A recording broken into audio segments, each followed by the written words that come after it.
Irjen Verdi Sambo nangis-nangis bersandiwara, Mahfud MD singgung judi dan narkoba hingga hal ini. Satu, Kompolnas. Kompolnas itu hari Senin dipanggil oleh Pak Sambo, diundang ke kantornya. Hanya untuk apa? Hanya untuk nangis di depan Kompolnas. Oh iya, nangis. Saya teraniaya, kalau saya sendiri ada di situ saya tembak habis dia, katanya. Bukan hanya begitu kalau saya. Di sini Ketua IPW sebut isu praktik perlindungan judi dan narkoba jadi motif pembunuhan Brigadir J. Sugeng. Hati-hati serangan balik Irjen Verdi Sambo dan kawan-kawan. Gawat juga ya. Dari perspektif saya. Oke Pak Mahfud, saya nggak tahu ini Bapak bisa jawab apa enggak, tapi saya tuh bingungnya gini Pak, ini di sosial media itu kan dari awal kejadian, tadi kan Pak Mahfud mengatakan ini menggelinding, tapi di sosial media tuh di akun-akun tertentu tuh Pak, itu ada yang dari awal udah ngomong, ini kejadian seperti ini ada judi, ada apa, ada apa. Sugeng lalu menjelaskan terkait isu yang masuk kepada IP terkait motif pembunuhan Brigadir J. Yang satu lagi boleh saya buka, kalau yang seksual tidak boleh saya buka karena aib. Yang satu lagi adanya praktik perlindungan judi, narkoba dan penerimaan uang yang besar hingga ratusan miliar.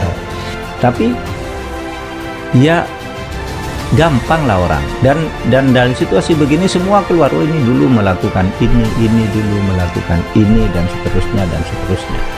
Sehingga misalnya track record Pak Sambo misalnya yang dulu tidak pernah diperdulikan orang termasuk saya itu masuk ke sini. Tahun sekian jadi ini, di ini melakukan ini, tahun sekian di ini melakukan ini. Gitu aja. Lu saya kan kalau ditanya tidak pernah menahan fakta kan, saya langsung spontan aja, kecuali hal yang sensitif yang tadi banyak ditanyakan tuh nunggu dulu.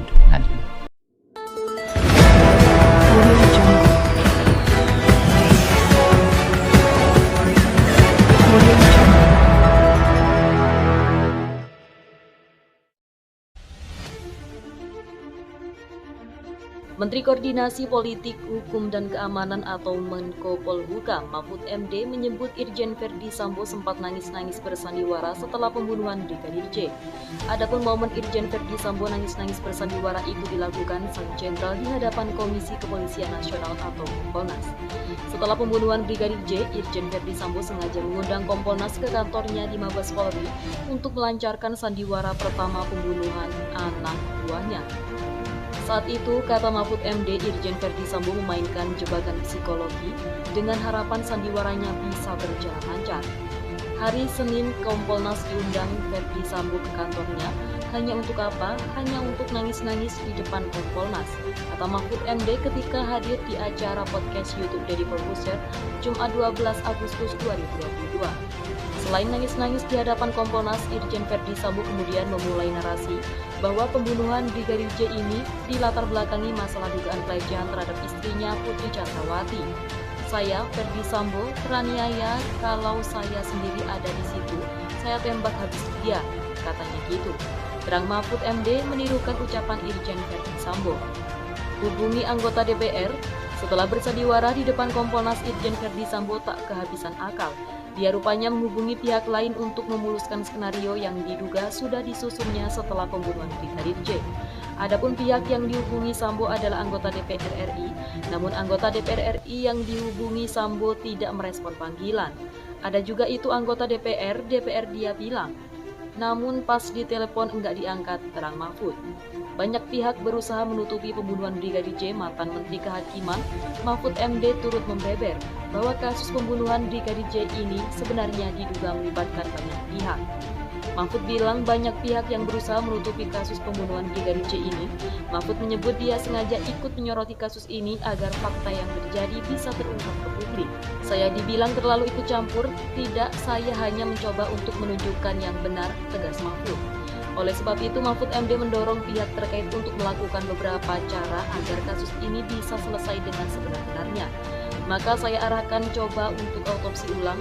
Polri autopsi ulang, lalu Polri bilang tidak ada autopsi, nanti saja. Beber lelaki 65 tahun itu. Bukan kata Polri lah, kata penyidik dan pendukung Sambo yang di kepolisian, ujarnya. Menurut Mahfud, jika polisi kala itu tidak melakukan otopsi ulang terhadap jenazah Brigadir J, maka kepercayaan publik akan hilang.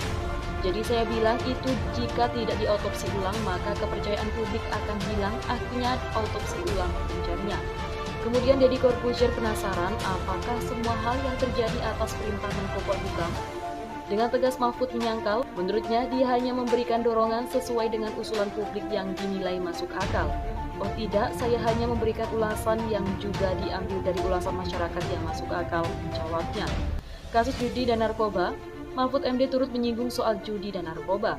Mahfud juga mengatakan banyak pihak yang berupaya menutupi kasus ini dengan berbagai cara. Masih ada saja yang menutupi, ada yang bilang hasil otopsi tidak boleh dibuka. Saya jawab, siapa bilang? Boleh saja dibuka itu ke publik, akhirnya dibuka, terangnya melanjutkan cerita. Deddy pun penasaran dengan nama-nama yang akan ikut terseret dalam kasus ini. Ini kalau dibuka sejujurnya nanti akan ketahuan lagi yang lain lagi itu gimana, tanya Deddy. Mahfud menjawab bahwa ada 31 nama yang bakal terseret termasuk masalah judi dan narkoba. Kalau di kasus ini terorganisir ada 31 nama saja, jangan melebar kemana-mana, paparnya. Jangan melebar ke judi, narkoba dan lainnya, kalau itu nanti ada lagi banyak itu. Sambungnya sembari tertawa. Ia juga menyebutkan jika dirinya sudah mengetahui fakta dari kasus ini, namun memang bukan kewenangannya untuk membongkar. Wah, kalau Mas Deddy tahu yang lebih dalam, sensitif itu lebih parah lagi. Makanya saya bicara yang udah diketahui publik saja, katanya. Lebih lanjut ia menyebutkan jika laporan pelecehan seksual yang dialami Putri Chandrawati sudah bisa dicabut. Sebenarnya sudah cukup jelas pelakunya bukan Baradae, dia hanya diperintahkan oleh beberapa orang yang saat itu ada di situ. Kan berarti harusnya laporan pelecehan sudah tidak ada, terangnya. Mungkin laporan pelecehan akan dicabut di SP3 kan? Yang dituduh juga sudah ditembak mati, sambungnya. Laporan pemeriksaan itu yang mengerikan campur menjijikan jugalah, pandasnya.